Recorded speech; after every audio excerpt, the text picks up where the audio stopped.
Dombivli पूर्वेतील Manpada police ठाण्याच्या हद्दीत 16 वर्षीय अल्पवयीन मुलीवर अत्याचाराच्या आरोपामुळे खळबळ उडाली आहे।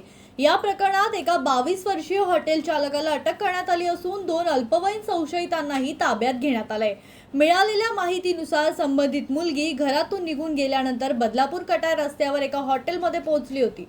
तिच्याकडे पैसे नसल्याने हॉटेल चालकाने तिला मदत केल्याचं सांगितलं जात आहे। त्यानंतर त्याने 2 अल्पवयीन तरुणांशी तिची ओळख करून दिली।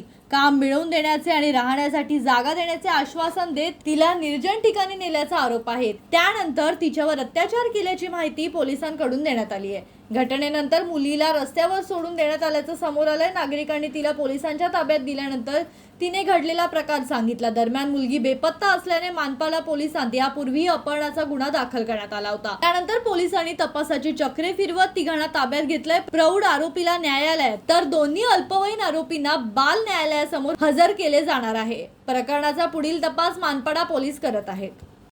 मानपाडा पोलीस स्टेशन हद्दीमध्ये एक पीडित मुलगी जी उत्तर प्रदेश राज्यातून तिच्या नातेवाईकांच्या घरी आली होती, तर तिला काम देण्याचं बहाणा सांगून तिघांनी तिच्यावर आळीपाळीने जबरीने बलात्कार केलेला आहे। सदर मुलांविरुद्ध तिने तक्रार दिल्याने त्यांना ताब्यात घेऊन त्यांच्यावर रीतसर कारवाई करण्यात आलेली आहे।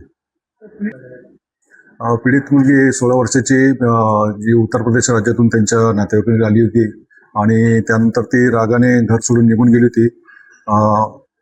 निसर्ग हॉटेल